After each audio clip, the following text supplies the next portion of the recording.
रुक्मणी आदि पटरानी, इनके विषय में प्रसंग आता है कि एक बार कुरुक्षेत्र में सूर्य ग्रहण का समय था और सारे द्वारिका के लोग यज्ञ के लिए कुरुक्षेत्र गए थे और उसी समय कुरुक्षेत्र में ब्रज वृंदावन के लोग भी आए थे, ब्रजवासी जन भी आए थे। तो जब द्वारिका के लोगों को पता चला कि हमारे द्वारिकाधीश का वृंदावन यहां आया है, वैसे आज भी द्वारिका में ब्रजवासी पहुंच जाए तो द्वारिका के लोग बड़े प्रसन्न होते हैं, और हम जैसे पहुंच जाए शैतान ब्रजवासी तब तो पूछो ही मत। मैं तो द्वारिका साल भर में 3-4 बार जाता हूं। और बताऊं आपको सत्य बात, वहां के पुजारी जी अपने चित्रांग जी, उनको भी पता है और वहां के कई लोगों को पता है, मैं द्वारिकाधीश का विशेष रूप से दर्शन या तो संध्या आरती में करता हूं या फिर श्रृंगार आरती में करता हूं। उसके पीछे भी कारण है, और कारण पता है क्या है? क्योंकि केवल संध्या और श्रृंगार आरती में ही द्वारिकाधीश वंशी धारण करते हैं, मुरली धारण करते हैं। बाकी के समय सब गुजरात के लोग वंशी दूर रखते हैं हमारे ठाकुर जी से। क्यों? कहीं वंशी देखेंगे तो कहीं ब्रज की याद नहीं आ जाए इनको, इसलिए हमारे ये विनोद की बात है। लेकिन उस समय ठाकुर जी मुरली मनोहर है, भले द्वारिकाधीश हैं, राजाधिराज हैं, लेकिन हमारो लाला तो वंशी जब धारण करे ना तभी भाव आवे वाकु देखवे में। अच्छा, ब्रजभाषा आपको समझ में आएगी? मुझे तो हिंदी बोलने में डर लग रहा है, लेकिन ब्रजभाषा अगर बोलूं बीच बीच में तो समझ पाओगे ना। तो हम ब्रजवासी ने तो लाला को मुरली मनोहर रूप में ही देखवे में भावे हमें तो कई बार हम द्वारिकाधीश का दर्शन करने जाते हैं और महा जय जयकार होती, राजाधिराज महाराज वसुदेव नंदन रुक्मणी रमण श्री द्वारिकाधीश की, रण छोड़ राय भगवान की, कृष्ण कन्हैया लाल की। लेकिन हम ब्रजवासी बड़े चतुर हैं, मैं जब जब द्वारिका जाता हूं हम जोर से बोल देते हैं, बोल वृषभानु के जमाई की। वृषभानु जी कौन? श्री राधा रानी के पिताजी और उनके जमाई कौन? ठाकुर जी। तो अभी पिछली बार जब मैं गया था, ध्वजा का ही कार्यक्रम था, तो 56 भोग हमारे लाल जी मनोरथी थे, हमारे गिरधर लाल जी, उनकी तरफ से जब मनोरथ हुआ तो सब जय जयकार हुई। अंत में मैंने जोर से बोला, वृषभानु के जमाई की जय। तो चित्रांग जी बोले, नहीं ये नहीं बोल सकते आप, हमारी रुक्मणी जी रूठ जाएंगी, हमारी सब पटरानियां रूठ जाएंगी। मैंने कहा सब रूठ जाएंगी लेकिन लाला तो खुश रह जाएगा। मैंने कहा हमारे ठाकुर जी तो खुश रह जाएगा, और रूठे भले रूठे तुम मत रूठो मालाधारी, हम तो उनको प्रसन्न करने आए हैं। अब कोई वृषभानु के जमाई की जय द्वारिकाधीश में बोलते तो मैं सत्य बता रहा हूं, द्वारिकाधीश आंख मूंद के बैठे रहते हैं पूरे दिन। लेकिन यदि कोई वृषभानु के जमाई की जय बोलते जोर से तो द्वारिकाधीश की भी आंखें खुल जाती होंगी, बोले कौन आया भैया, धीरे बोलो, रुक्मणी सुन लेगी पीछे। तो प्रसंग आता है कि सब द्वारिका के लोग गए कुरुक्षेत्र, उस कुरुक्षेत्र में हमारे सब ब्रजवासी भी गए थे। तो सब द्वारिका के लोगों ने मन बनाया, बोले कि अरे ब्रजवासी आए हैं, हमारे ठाकुर जी के सब प्रिय ब्रजवासी आए, चलो दर्शन करके आते हैं। सब दर्शन कर रहे थे, ये नंद बाबा हैं, यशोदा जी हैं, रोहिणी जी हैं, ये हैं, सबके दर्शन हो रहे थे। लेकिन कृष्ण पटरानियों को एक प्रलोभन था, बोले राधा रानी आई, ये द्वारिकाधीश उनका बहुत स्मरण करते हैं, बहुत चिंतन करते हैं, देखो तो सही है राधा रानी है कौन? कृष्ण पटरानियां हैं, सबको अपने रूप का तो भाव है ही है कि हम बहुत त्रिलोकी सुंदरी हैं। सब अपने सौंदर्य का भाव लेकर के हमारी श्री जी को, हमारी श्यामा जी को देखने के लिए गए। अच्छा एक बात और बताऊं, गुजरात में वृंदावन रसामृत करा तो रहे हो आप, लेकिन ऐसा नहीं हो कहीं दो पक्ष बट जाएं, ये वृंदावन वाले और ये द्वारिका वाले। क्योंकि हमारे यहाँ तो श्यामा जू वही, हम तो ये तक कह देते हैं, हमारी माई श्यामा जू को राज, जाके अधीन सदा ही सांवरो, या ब्रज को सरताज, हमारे माई श्यामा जू को राज। द्वारिका में नहीं हो सकती है वृंदावन रस चर्चा, कच्छ में फिर भी संभव है, द्वारिका में तो मेरी कभी कभी जोर से लड़ाई हो जाती है वहां के पुजारियों से। अच्छा ऐसा कुछ नहीं कि बहुत जोर से वैसा होती है, प्रेम भाव में ही होती है, उसको प्रणय कलह, प्रेम भरी नोकझोंक होती है। वो कहते हैं कि तुमने हमारे लाला को केवल माखन मिश्री के पर रखा, हमने तो यहाँ 56 भोग धराए। मैंने कहा ये भाव रखो कि हमने लाला तंदुरुस्त करके भेजा द्वारिका, माखन मिश्री खिला के बढ़िया भेजा, तभी लड़ पाया राक्षसों से। ऐसे चलती रहती है वहां। तो सब कृष्ण पटरानियां राधा रानी का दर्शन करने गईं, और जैसे ही शिविर में प्रवेश किया, सबको अपने रूप का अभिमान कि हम बड़ी सुंदर हैं, त्रिलोकीनाथ द्वारिकाधीश हमारे पति परमेश्वर हैं। ये राधा रानी क्या बेके हमारे सामने, देखें तो सही। और जैसे ही अंतःपुर में प्रवेश किया, परम सुंदरी मृगनयनी मुस्कुराए तो मानो ऐसा लगे मोतियों जैसे मुस्कान, ऐसे घुंघराले केश, इतने सुंदर वस्त्र कि रूप की उपमा सुनाई नहीं जा सकती। कमल को हटाओ और उस कन्या को रखो, इतनी सुंदर। उस रूप को देख करके कृष्ण पटरानियों ने यह तो मन में विचार कर लिया कि भाई हम कुछ नहीं है इनके आगे। रुक्मणी आदि पटरानियों ने प्रणाम किया, बोले हमारा प्रणाम स्वीकार करो हे श्यामाजू, हे वृषभानु नंदिनी, हे श्री राधा रानी, हम सब कृष्ण पटरानी हैं, हमारा प्रणाम स्वीकार करो। उस युवती ने रुक्मणी जी को उठाया, बोले कि रुक्मणी जी मैं राधा रानी नहीं हूं, मैं उनकी दासी हूं, राधा रानी तो भीतर बैठी है। रुक्मणी जी बोली सुनो, तुम लोगों में सामर्थ्य हो तो भीतर चलना, नहीं तो आधे यहीं से लौट जाओ। दासी को देख करके हमको मूर्छा हो रही है, भीतर जा पाएंगे हम? कहने का अभिप्राय यहाँ पर सौंदर्य के नापतोल का नहीं है। अभिमान शून्य जब तक नहीं होगे तब तक किशोरी जी को नहीं देख सकते। हमारे वृंदावन में श्याम सुंदर दिखते हैं लेकिन किशोरी जी का दर्शन नहीं है, क्योंकि अभिमान युक्त होकर के हम जाते हैं। और यदि आप अभिमान विहीन होकर के चले गए ना तो आपको वंशी पकड़े भी शायद ऐसा लगे किशोरी जी खड़ी हैं। श्याम सुंदर में श्यामाजू का दर्शन हो जाए। और स्थिति ये कि जब रुक्मणी जी भीतर प्रवेश करती हैं तो और सुंदर एक कन्या का दर्शन हुआ। प्रणाम करते हुए कहा आप राधा रानी हैं? बोले नहीं, मैं भी दासी हूं। और अंदर जाओ। और अंदर गए, कम से कम 7 कन्याओं का दर्शन किया और पहली वाली से अगली वाली उससे दुगनी सुंदर होती है। स्थिति यहां तक पहुंच गई कि रुक्मणी जी ये भी भूल गई कि मैं रुक्मणी हूं। जब इस परिणति में पहुंच गई तब भीतर प्रवेश किया। असंख्य सुंदरी नारियां चारों तरफ बैठी थीं और मध्य में तप्त कांचन गौरांगी, बिल्कुल कंचन जैसा वर्ण, मानो जैसे चंद्रमा चमक रहा हो, चंद्रमा भी लज्जित हो जाए ऐसी सुंदरता को बिखेर रही परम सुंदरी परम सुकोमला कृष्ण और धारिणी श्री किशोरी जी बैठी हैं। रुक्मणी जी की स्थिति हुई कि किशोरी जी को देखते ही 3 दिन तक मूर्छित पड़ी रही वहीं। और जब होश आया, जैसे तैसे जल का छिड़काव करके रुक्मणी जी को होश आया और रुक्मणी जी ने पीछे मुड़ करके देखा तो फिर से किशोरी जी को देख लिया और फिर 3 दिन के लिए मूर्छित हो गए। तब चरण में प्रार्थना करते हुए अपनी चरण शरण रहने की आज्ञा मांगी। ऐसी हैं हमारी श्यामा जी, ऐसी हैं हमारी किशोरी जी। कभी कभी मन में भाव आता है कि जीव का कल्याण हो सके, इसलिए ठाकुर जी ब्रज से अकेले ही आए, किशोरी जी को वहीं छोड़ के आए कि आपके रूप का, आपके भाव का, आपकी भक्ति में सबका प्रवेश नहीं हो पाएगा। जो रस चंचरीक है, जिसको रस मिला है, जो रस में ओतप्रोत है, वही श्री जी को पहचान सकता है। रुक्मणी जी से किसी ने पूछा, जब रुक्मणी जी बाहर आई तो जो अंदर नहीं जा पाए तो उन्होंने पूछा कि राधा रानी कैसी दिखती हैं?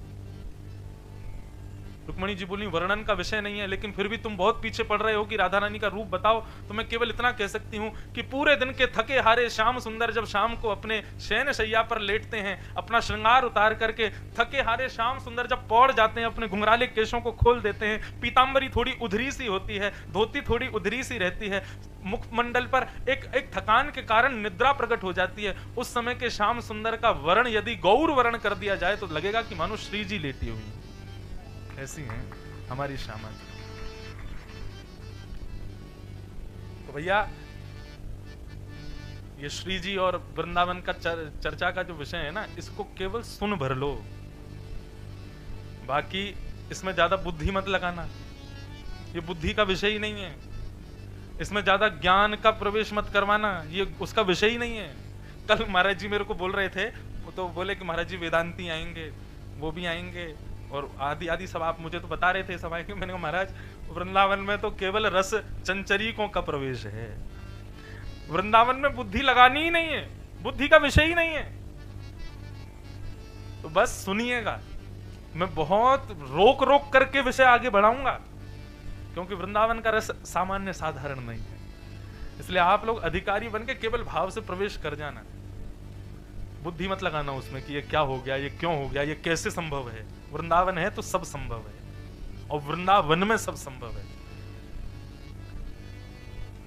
ऐसा वृंदावन। महाराज जी जब बोल रहे थे तो आपने भागवत का एक श्लोक बोला, वृंदावनम संप्रविश्य सर्वकाल सुखावहम गोप गोपी गवां सेव्यम पुण्याद्रि तृणवीरुधम। श्रीमद् भागवत में ये बात कहीं नहीं है जो वृंदावन के लिए।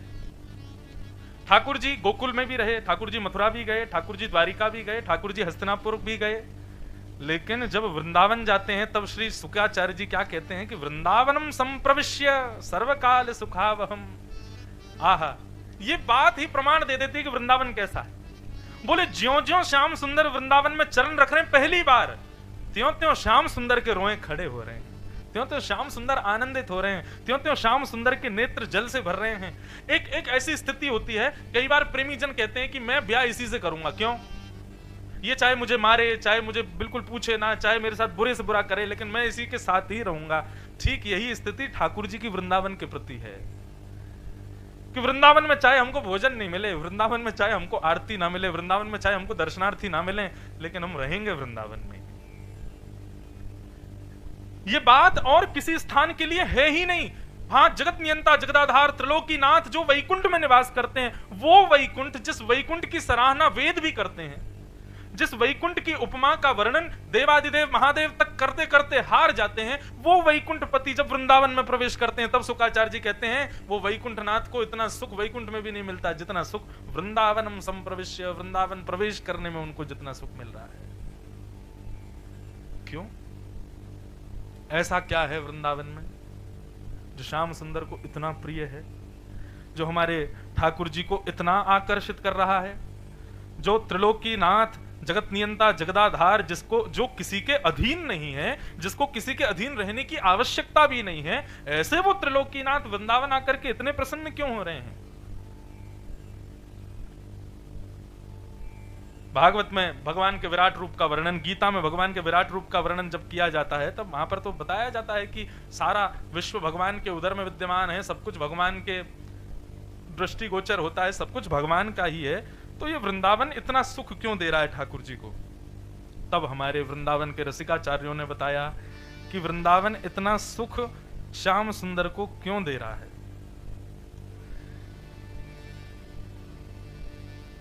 और इस भाव को कहते हुए रसिकजन कहते हैं कि वृंदावन ब्रह्मा ने नहीं बनाया है, वृंदावन का निर्माण ब्रह्म के द्वारा नहीं हुआ है, ब्रह्मा के द्वारा नहीं हुआ है। श्रीधाम वृंदावन का निर्माण स्वयं श्री जी ने किया है, स्वयं हमारी किशोरी जी ने किया। कैसे? गोलोक धाम में श्री जी विराजती हैं और श्री जी वहां पर अपने ही निर्मित वन में रहती हैं, उससे बाहर कहीं नहीं जाती। ठाकुर जी सब क्रिया देखते हैं, सृष्टि के सृजन पालन संहार में भी थोड़ा बहुत ध्यान देते हैं, 33 कोटि देवता भी आते हैं ठाकुर जी उनसे मिलते हैं, लेकिन श्री जी अपने निर्मित वन में ही रहती हैं, जहां पर श्री जी स्वयं एक एक पौधा अपने हाथ से लगाती हैं, एक एक वृक्ष के पत्ते को अपने हाथ से सुकोमल बनाती हैं, एक एक पुष्प, एक एक गली, एक एक चौबारा, यहां तक कि श्रीधाम वृंदावन का एक एक कण धूल का वह भी किशोरी जी ने नियोजित किया है। लेकिन जब ठाकुर जी वृंदावन पधार रहे थे, पृथ्वी पर पधार रहे थे कृष्ण अवतार के लिए, तो श्याम सुंदर नित्य विहार करते हैं। गोलोक धाम में नित्य उनकी लीला चलती रहती है। वैकुंठ में वो परब्रह्म परमात्मा है, लेकिन गोलोक धाम में ठाकुर जी अपने नित्य लीला में रहते हैं, व्यवस्थित रहते हैं। जैसे कि हम दफ्तर में सर होते हैं, हम दफ्तर में बॉस होते हैं, लेकिन अपने घर पर अपनी पत्नी के पति हैं, बच्चों के पिता हैं, भाइयों के भाई हैं, बहनों के भाई हैं, माता पिता के पुत्र हैं। ऐसे ही ठाकुर जी का दफ्तर है वैकुंठ और निज स्थान है गोलोक धाम। तो ठाकुर जी की नित्य लीला गोलोक धाम में चलती रहती है। लेकिन जब ठाकुर जी के पास प्रस्ताव आया कि भाई अवतार धारण करना पड़ेगा, तो भगवान बोले अब कृष्णावतार धारण करेंगे। तब श्री जी से जाकर के ठाकुर जी ने कहा क्यों ना आप और हम दोनों चलें, और ज्ञान वैराग्य भक्ति सबका तो स्थापन होता ही है, इस बार निष्काम प्रेम की स्थापना करके आएंगे, आप चलो संग में। श्री जी बोली हम नहीं जाएंगे। क्यों? यत्र वृंदावनम नास्ति यत्र नो यमुना नदी यत्र गोवर्धनम नास्ति। जहां पर ये तीनों नहीं है, वृंदावन नहीं है, यमुना जी नहीं है और श्री गोवर्धन नहीं है, वहां पर मैं नहीं जाती। मेरा मन इन तीनों से ही लगता है, क्योंकि इन तीनों का निर्माण मैंने ही किया है, अपने सुख के लिए किया है। तब ठाकुर जी ने किशोरी जी के भाव को स्वीकार करते हुए किशोरी जी के निर्मित गोवर्धन, यमुना और श्री वृंदावन को पृथ्वी पर व्यवस्थित किया। और उसी वृंदावन में जब श्याम सुंदर प्रवेश करते हैं तो बड़े प्रसन्न होते हैं। क्यों? क्योंकि वृंदावन का निर्माण ब्रह्मा ने नहीं किया है, वृंदावन का निर्माण स्वयं श्री जी ने किया है। वृंदावन का एक एक वृक्ष, एक एक गली, एक एक चौबारा, एक एक पत्ता, सब हमारी श्यामाजू के द्वारा निर्मित है। उस वृंदावन में ठाकुर जी जाकर के परम सुख को प्राप्त करते हैं। अब देखो, ठाकुर जी तो पहुंच गए, अब बात आती है हम लोगों की। वृंदावन हमें कैसे प्राप्त हो? तो चार बातें शास्त्रों में मुख्य रूप से कही गई: नाम, रूप, लीला और धाम। सबसे पहला, वृंदावन यदि प्राप्त करना है तो नाम आश्रित हो जाइए, नाम का आश्रय लीजिए।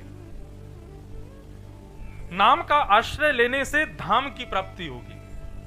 जब तक आप नाम आश्रित नहीं होंगे, माफ कीजिए, आपके तन को भले ही धाम मिल जाए, लेकिन मन को धाम नाम ही दिलवाएगा।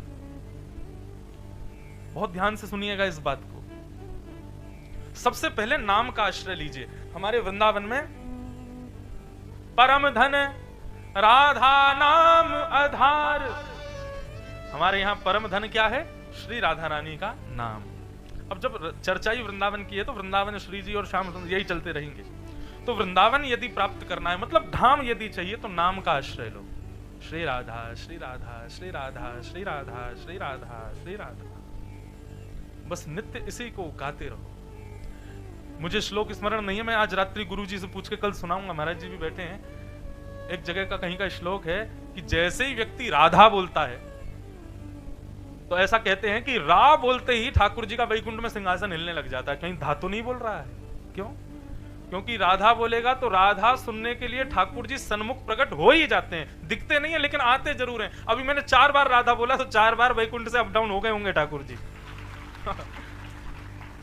तो जब हम राधा शब्द, पूरा श्लोक है, मैं कल सुनाऊंगा उसको, रा शब्द का उच्चारण करते ही ठाकुर जी 100 काम छोड़, करोड़ काम छोड़ के भागते हैं।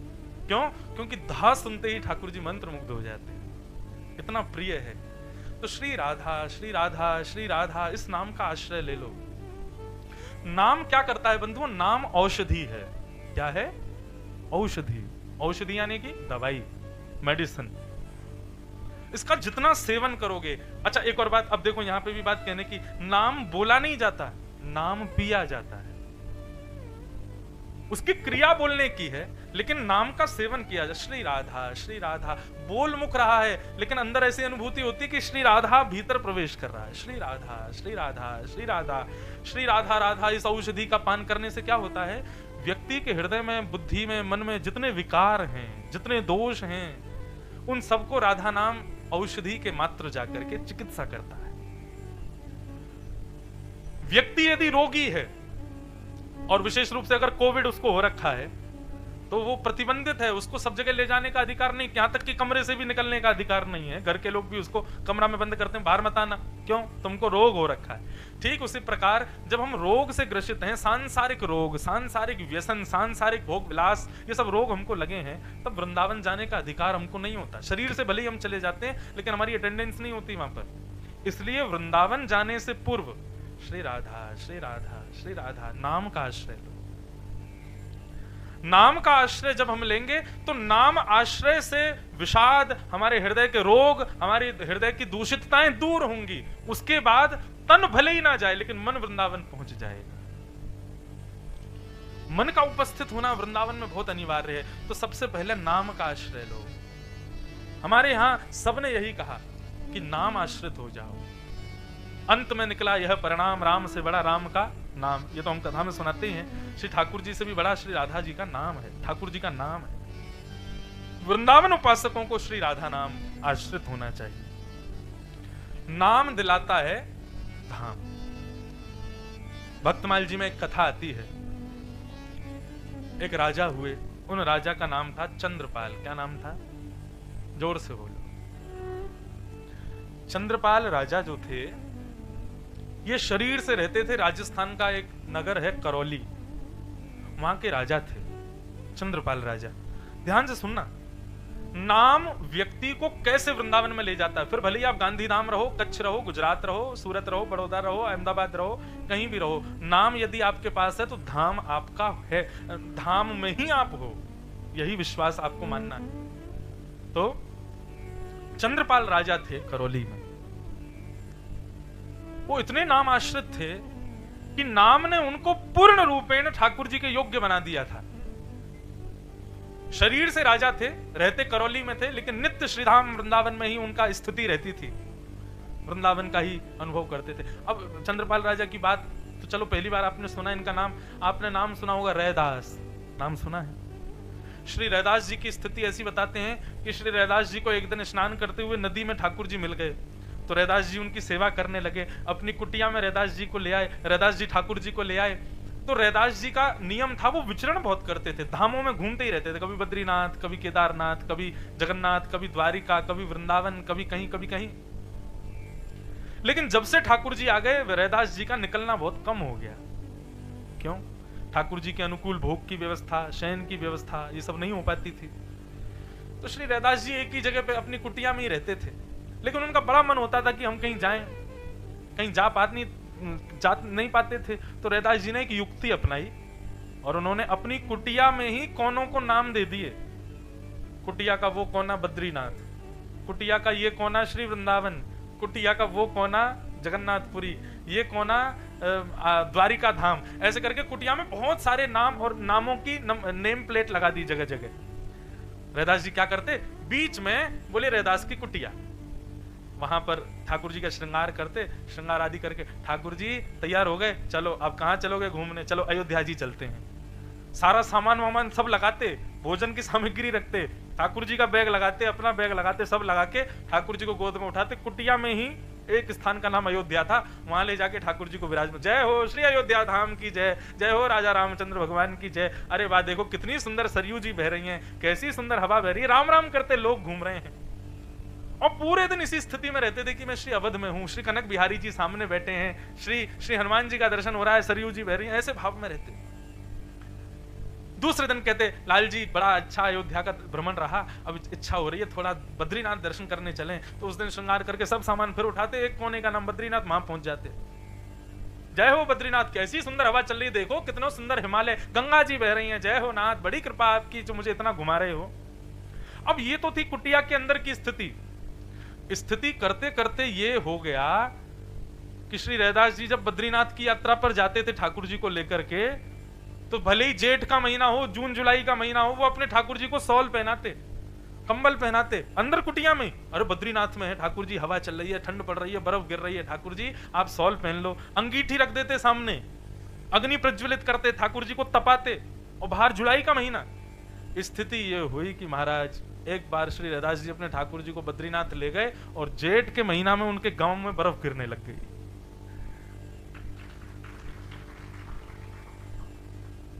धीरे धीरे गांव वालों को भी पता चल गया, यदि सर्दी के महीने में लू चलने लग जाती तो समझ जाते जरूर आज रैदास अपने ठाकुर जी को दक्षिण ले गया होगा, इसलिए गर्म हवा चल रही है। और कभी गर्मी के महीना में बर्फ गिर जाती, बोले अरे आज रैदास के ठाकुर जी बद्रीनाथ पहुंचे होंगे जरूर। ये स्थिति, इसका मतलब ये बिल्कुल प्रमाणित हो जाता है कि हमारा तन का उपस्थित होना सांसारिक विषय है, हम तन से कहीं उपस्थित हो, लेकिन मन का उपस्थित होना कहीं पर, यह भक्ति का विषय है, यह भाव का विषय है। और वृंदावन तन की प्रेजेंस मांगता ही नहीं है, वहां तो मन का ही प्रेजेंट होना जरूरी है। तो चंद्रपाल राजा भले करौली में रहते थे, लेकिन मन ऐसा था उनका कि वो सदैव वृंदावन का स्मरण करते थे। अष्ट सखा मैं अष्ट सखाओं का ज्यादा गायन करता हूं कथाओं में भी, तो हमारे अष्ट सखा कहते हैं कि भैया तुम ठाकुर जी को अपना लो, कोई बड़ी बात नहीं है, ठाकुर जी तुमको अपना में ये बड़ी बात है। ठाकुर जी को तो सब अपनाते हैं, चोर भी कह के जाता है, हे द्वारिकाधीश कृपा करना कि मालिक सो रहा हो गहरी नींद में ताकि मैं चोरी कर लूं। चोर भी द्वारिकाधीश से प्रार्थना कर रहा है, तो इसका मतलब यह है कि चोर भी ठाकुर जी को स्वीकार कर रहा है। लेकिन बड़ी बात यह नहीं है कि हम ठाकुर जी को स्वीकार करें, बड़ी बात यह कि उन्होंने हमें स्वीकार किया कि नहीं। तो अष्ट सखा गाते हैं एक बात कि भगवान हमको स्वीकार करते हैं, इस बात का प्रमाण क्या है। और तब अष्ट सखाओं में एक सखा कहते हैं जब अपनों करी जाने गिरधर, जब अपनों करी जाने गिरधर, जब अपनों करी जाने गिरधर, जब अपनों करी जाने गिरधर। ठाकुर जी हमको अपना कब बनाते हैं? मुझे ये पद बड़ा प्रिय, मैं लगभग कथाओं में गाता हूं और लोगों से कहता हूं भैया इस भाव को सुनकर के स्वीकार करो कि ठाकुर जी कब अपनाते हैं। जब अपनों करी जाने गिरधर, जब अपनों करी जाने गिरधर। कब? ठाकुर जी जिसको स्वीकार करेंगे उसकी स्थिति का यहां पर वर्णन किया जा रहा है।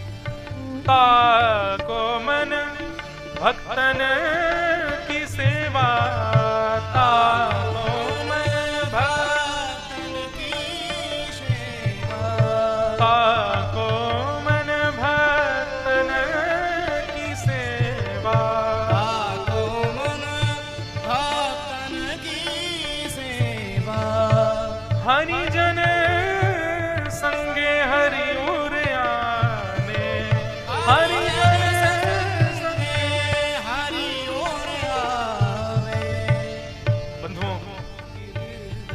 जैसे कोई फिल्म स्टार हमको दिख जाता है तो हम लोग बावले हो जाते हैं, होता है ना। कई बार हम देखते हैं एयरपोर्ट्स पर, रेलवे स्टेशन पर कोई फिल्म स्टार जा रहा हो, कोई क्रिकेट स्टार जा रहा हो, तो बहुत बड़ा नामी एंटरटेनर जा रहा हो तो लोग उसके पीछे भागते हैं। कोई सेल्फी ले रहा है, कोई ऑटोग्राफ ले रहा है, कोई पीछे पीछे। ये पूर्ण संसारी का लक्षण दिखता है।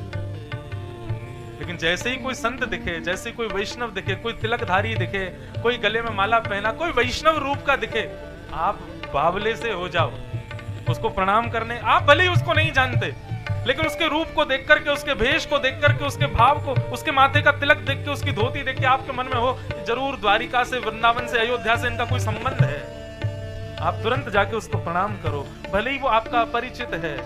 ये एक वैष्णव का लक्षण है। और वैष्णव का भी नहीं, ये ठाकुर जी ने तुमको स्वीकार किया, ये उस बात का प्रमाण है कि तुमको उनको देख करके प्रणाम करने की इच्छा हुई। अभी आप थे हमारे साथ अहमदाबाद में। अभी अहमदाबाद हम लोग उतरे उस दिन परसों रात्रि को, तो सत्य में एक अपरिचित खड़े थे सामने, धोती पहनी हुई थी उन्होंने, तिलक लगा रखा था। मैं कोई अपनी प्रशंसा नहीं कर रहा, लेकिन एक बात बता रहा हूं, उन्होंने 3 बार मेरे से नजर हटाई, ऐसे ऊपर से नीचे देख के ऐसे हो गए, फिर ऐसे देखें, फिर ऐसे हो जाए। लेकिन मैं जबरदस्ती उनके पास गया और मैंने कहा जय श्री कृष्ण। बोले जी जय श्री कृष्ण, जय श्री कृष्ण। अब हम आगे चले गए, ये सब बोले आप जानते थे इनको? मैंने कहा नहीं तो। बोले फिर आपने प्रणाम क्यों किया? मैंने कहा तिलक लगा रखा था, धोती पहनी हुई थी, इसलिए प्रणाम किया। अब मैंने कहा पीछे मुड़ के देखो, वो मुझी को देख रहा होगा, वो मुझे ही देख रहे थे। मैंने कहा वो रास्ते पर सोचेगा कि अपरिचित था, फिर भी ये मेरे को जय श्री कृष्ण बोल के गया। आगे से उनको कोई ऐसा मिलेगा तो वो भी जय श्री कृष्ण बोलेंगे अपनी तरफ से। यही तो प्रमाण है कि ठाकुर जी ने तुमको स्वीकार किया। मैं तो डंके की चोट पर बोलूं, मुझे नाथ ने स्वीकार किया है। मैं उनको स्वीकार करूं ये नहीं, वो भी मुझे कर चुके हैं। मैं योग्य नहीं हूं उसके। मुझे ब्रज में जन्म दिया, पहला स्वीकार का प्रमाण। ऐसे पिता प्रदान किए, ये दूसरा स्वीकार का प्रमाण। व्यासपीठ प्रदान की, तीसरा स्वीकार का प्रमाण। अपनी निज सेवा दे दी, ये चौथा स्वीकार का प्रमाण। मैं और कितने प्रमाण रखूं? मैं लेकिन चाहता हूं कि ऐसा स्वीकार ठाकुर जी सबको कर लें। फिर जिस सुख में है हम, ब्रह्म सौख्यम त्वनंतम, उस सुख की प्राप्ति हो। मुझे अभिमान इस बात का नहीं कि मैं भक्त हूं, वैष्णव हूं। मैं कुछ भी नहीं हूं, मैं बिल्कुल भक्ति नहीं जानता, बिल्कुल वैष्णवता नहीं जानता। ये कुछ जो भी बोल रहा हूं, ये भी हमारे पूज्य पिताजी नाना जी की तपस्या का प्रतिफल है। लेकिन इस बात को अहंकार से कहूंगा कि ठाकुर जी मेरे हैं और मैं ठाकुर जी का। बाकी कुछ मेरी योग्यता नहीं है। आप मुझे प्रणाम करो, मुझे देख के वंदन करो, मुझे माला पहनाओ, ये सब योग्यता मेरे पिताजी की वजह से है। मुझे उनकी तपस्या है। मेरे अंदर केवल और केवल मेरे ठाकुर जी मेरे हैं और मैं उनका हूं। कई बार तो मैं श्रृंगार भी, अब आजकल बालक सीख गए तो मैं कम ही करता हूं, लेकिन फिर भी मेरे को यह है कि ये है तो मेरा ही। चाहे कोई भी श्रृंगार करे, कोई भी भोग लगाए, रहेंगे तो मेरे ही, मेरे साथ ही। ये स्वीकारीकरण, यही तो हमें चाहिए। ये भक्ति का पथ क्यों है? ताकि ठाकुर जी हमें स्वीकार करें। दुनिया ठाकुर जी को स्वीकार करती है, लेकिन विशेषता तब आवे जब ठाकुर जी हमको स्वीकार करें। जब अपनों करी जाने गिरधर, जब अपनों कर जाने गिरधर, ताको मन भगतन की सेवा, ताको मन भगतन की सेवा, संत चरण रज सदा लुभाने, संत चरण सदा लुभाने। अब तुलसीदास जी को आप सब जानते हो। तुलसीदास जी को ठाकुर जी ने स्वीकार किया कि नहीं बताओ? किया ना। और इस बात का प्रमाण हनुमान चालीसा में गोस्वामी जी कहते हैं, श्री गुरु चरण सरोज रज निजमन मुकुर सुधार, वर्णो रघुवर विमल यश जो दायक फल चार, बुद्धिहीन तनु जान के सुमिरो पवन कुमार, बल बुद्धि विद्या देव मोहे हरम कलेश विकार। श्री गोस्वामी जी वहीं प्रस्तुत कर देते हैं, मेरी योग्यता नहीं कि मैं रघुनाथ जी का चरित्र लिख सकूं। तो ये योग्यता कैसे मिली? बोले श्री गुरु चरण सरोज रज। और वही बात यहां पर अष्टसखा कह रहे हैं, संत चरण रज सदा लुभाने, संत चरण रज सदा लुभाने, जब अपनों करी जाने गिरधर, जब अपनों कर जाने गिरधर, जब अपनों करी जाने गिरधर, जब अपनों कर जाने। ठाकुर जी जब हमको स्वीकार करते हैं तो वैष्णवों को देख करके वो स्थिति होती है जो संसारी लोगों को किसी फिल्म स्टार को देख के हो जाती है। बल्कि वो तो स्थिति केवल इसलिए कि इसके पास हम चले जाएं, थोड़ा फोटो खिंचाएं, तब दुनिया को दिखाएं, ये स्थिति भी एक संसारी है। लेकिन वैष्णव की स्थिति एक दूसरे वैष्णव को देख करके ऐसी हो जाती है कि बस ये मेरे सामने बैठे रहे, कुछ हरि चर्चा सुना दें, मैं आनंदित हो जाऊं, मंत्रमुग्ध हो जाऊं, ऐसी कृपा मुझ पर हो जाए।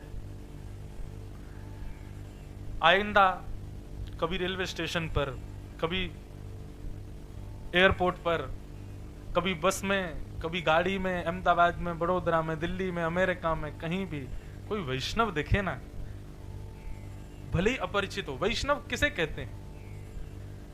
जिसके माथे के तिलक को देख करके, जिसकी शिखा को देख करके, जिसके भेष को देख करके लगे कि ठाकुर जी का है।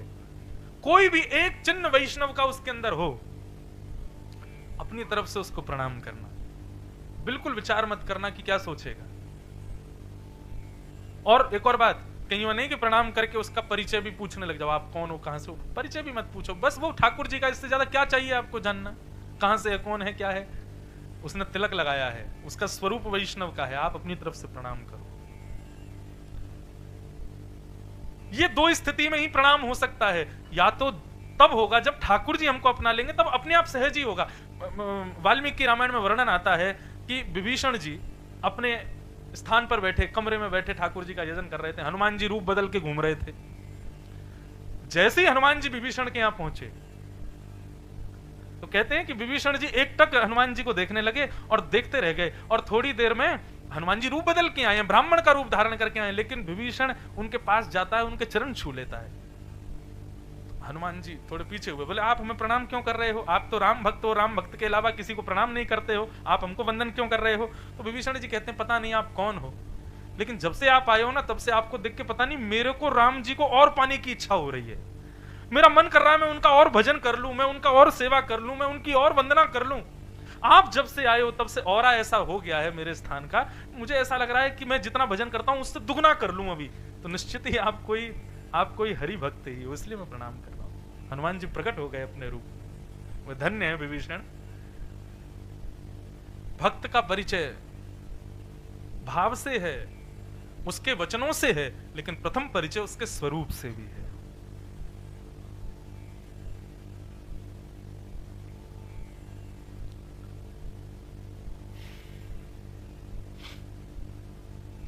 तो हम चंद्रपाल राजा की कथा सुन रहे थे। तो चंद्रपाल राजा जो थे, ये करौली के राजा थे, लेकिन भक्तों की बड़ी इन्होंने दुनिया के राजा अपने राजभवन के 4-4 कोस दूर सैनिक लगा के रखते थे कि भाई कोई दुश्मन ना आ जाए, सब लोग तैनात खड़े रहना अपने हथियारों को लेकर के। लेकिन चंद्रपाल राजा के राज्य में कुछ विचित्र ही था।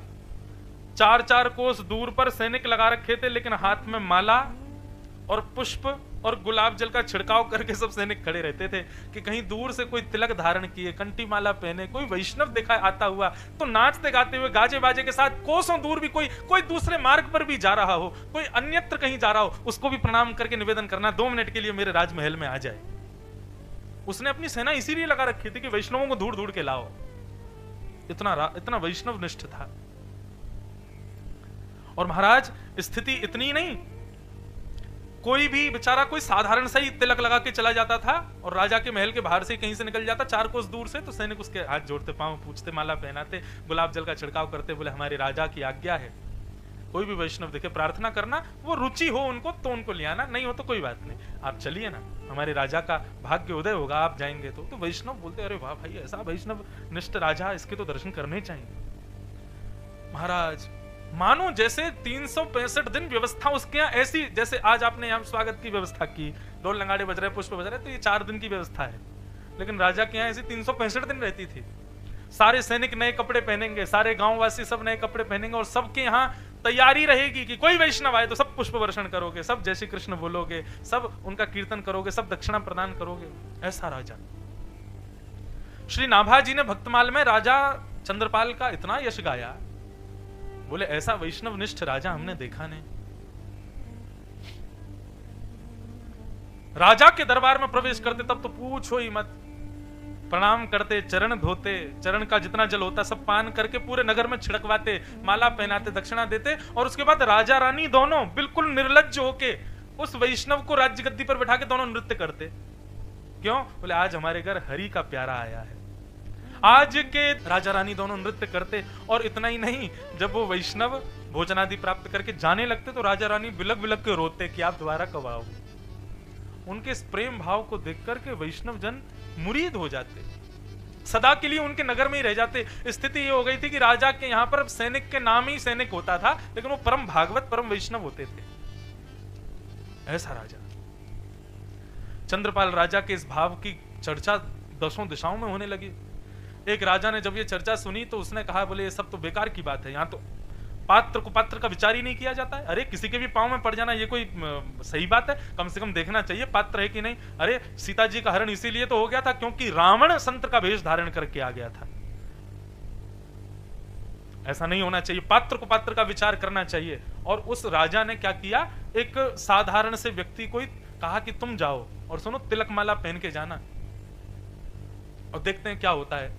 एक बिल्कुल विचित्र, बिल्कुल भगवत विहीन व्यक्ति को राजा ने भेज दिया, और तिलक और माला डालना भूल गया, ऐसे प्रवेश कर गया राजा के यहाँ। सैनिकों ने प्रवेश नहीं करने दिया, हाथ जोड़ के कहा, बोले महाराज हमारे नगर में सबका आगमन है, लेकिन वही आ सकते हैं जो वैष्णव है, आप वैष्णव नहीं है। भूल गया बेचारा, लौट के गया तो तिलक और माला धारण करके आया। अब सैनिक इतने भोले, वो जानते हैं कि अभी अभी आया था, बिना तिलक और बिना माला के आया था, ये वैष्णव है नहीं है, लेकिन अब ये जबरदस्ती तिलक माला अंदर प्रवेश के लिए डाल के आया, तो भी सैनिकों ने रोका नहीं। हाँ अब ठीक है, अब आप जा सकते, जबकि वो अनधिकारी था। राजा के यहाँ जैसे उसने प्रवेश किया, प्रवेश करके राजा समझ गए कि वैष्णव नहीं है, लेकिन भेष वैष्णव का है, फिर भी माला पहनाई, चरण धोए, और वही नृत्य करना, आनंद करना, सब कुछ किया। और राजा एक और काम करता था, दक्षिणा अपने आप नहीं देता था, अपने तहखाने में ले जाता, कहता जो आपको चाहिए ले जाओ। वो तो साधारण भगवत विहीन व्यक्ति था, उसने खूब सारे धन उठा लिए। राजा बोला मैंने आज तक अपनी तरफ से दक्षिणा किसी को नहीं दी, लेकिन आपको दूंगा। तो एक डिब्बी में रेशम कपड़े में फूटी कौड़ी रख करके उसको दे और दी। बोले आपको जिसने भेजा उनको मेरी तरफ से दे देना। बहुत सारा धन लेकर के वापस उस राजा, दूसरे नगर के राजा के यहाँ गया, सारा धन दे दिया, और कहा अंत में राजा ने ये डिब्बी और दी थी। डिब्बी खोल करके देखा, फूटी कौड़ी देख करके राजा तिलमिला गया, बोले ये क्या है। तो उनके यहाँ एक ब्राह्मण देवता रहते थे, उन्होंने कहा, बोले महाराज राजा ने आपको सारी संपत्ति इसलिए दी क्योंकि आपने एक अनधिकारी को भी वैष्णव भेष दिया, तिलक और माला पहना दी एक अनधिकारी को भी, उसके लिए तो राजा ने आपको संपत्ति दी, लेकिन आपने एक दूसरे वैष्णव को परखने का प्रयास किया, परीक्षा का प्रयास किया, उसके लिए राजा ने आपको फूटी कौड़ी प्रदान की। राजा और तिल मिला गया। उसने कहा, बोले अच्छा, बोले अब की बार एक काम करो, अब तो अनधिकारी गया था, अब अधिकारी को भेजूंगा, आप जाइए। ब्राह्मण से कहा आप जाओ उसके। ब्राह्मण तो बड़ा भक्त था, भगवत भक्त था। ब्राह्मण चला गया। ब्राह्मण गए तो महाराज वही स्वागत सत्कार किया। अब ब्राह्मण कथा वक्ता भी था, तो राजा जब नृत्य करने लगा, नृत्य करके प्रणाम किया, तो ब्राह्मण ने कहा बैठो राजन, मैं कुछ सुनाता हूं। तो ऐसी चर्चा सुनाई महाराज, राजा भाव विह्वल हो गए, चरण पकड़ लिए, बोले मेरे यहाँ जो आता है सब प्रणाम करके आनंद करके सब चले जाते, मैं आपको जाने नहीं दूंगा। महीनों तक उस ब्राह्मण को जाने नहीं दिया। महीनों बाद जब वो ब्राह्मण जाने लगा, तो राजा ने वही कहा, महाराज दक्षिणा जो आपका मन करे ले लो। तो वहां तो तोता और मैना बैठे थे। उन्होंने कहा, ये आपके यहाँ जो तोता मैना के जोड़ा है, इनमें से एक मुझे दे दो। तो मैना उसको दे दिया, और वो ब्राह्मण मैना लेकर के दूसरे राजा के यहां गए। बोले बड़े दिन में आए हो, बताइए कैसा था राज दरबार। बोले कि अब मैं नहीं बताऊंगा, ये मैना बताएगा। तोता का स्वभाव होता है बोलना। तो जैसे ही प्रवेश किया तो वहां सब लोग सांसारी चर्चाएं कर रहे थे, संसार की चर्चाएं, ये सुंदर, ये कुरूप, इसने क्या पहना, उसने क्या पहना, इसने कितना कमाया, उसने कितना कमाया, इसका घर कैसा, उसका घर कैसा। राजा की सभा में सब यही सब चर्चा कर रहे थे। अब मैना डांट के बोले, अरे पापियों, कृष्ण कहो, राधा कहो, भगवत नाम कहो, क्या संसारी चर्चाएं करते हो। तो जब राजा ने पूछा कि उसकी सभा का महिमा बताओ, बोले कि मैं ब्राह्मण क्या महिमा बताऊं, ये जीव बताएगा। बोले जीव भी जानता है कि सांसारी चर्चा करना पाप है, भगवत नाम कहो। बोले जिस राजा के यहाँ रहने वाला तोता मैना भगवत नाम गाते हैं, उस राजा के यहाँ के मानव की स्थिति क्या होगी, राजन विचार करो। तब वो राजा नतमस्तक होके सदा के लिए उस राजा के यहाँ गए, और वह भी वैष्णव हो गए। अब ये कथा हमने क्यों सुनाई, भले ही वो राजा रहता था करौली में, वृंदावन से मीलों दूर रहता था, लेकिन उसकी देहाभिमान की स्थिति शून्य और हृदय की स्थिति उस चरम स्थिति में थी कि वृंदावन में तन से रहने वाला व्यक्ति इतना वैष्णव नहीं होगा जितना वो करौली में रहने वाला व्यक्ति है। इसका मतलब तन का प्रवेश जरूरी नहीं है, हृदय का प्रवेश जरूरी है, चाहे भक्ति के पथ पे हो, चाहे वैष्णवता में हो, चाहे वृंदावन में हो। तन साफ बनाना, तन को सुंदर बनाना, तन को ही सब क्रियाएं करना, उससे भक्ति हृदय में कभी प्रकट नहीं होगी। हृदय निर्मल होना चाहिए।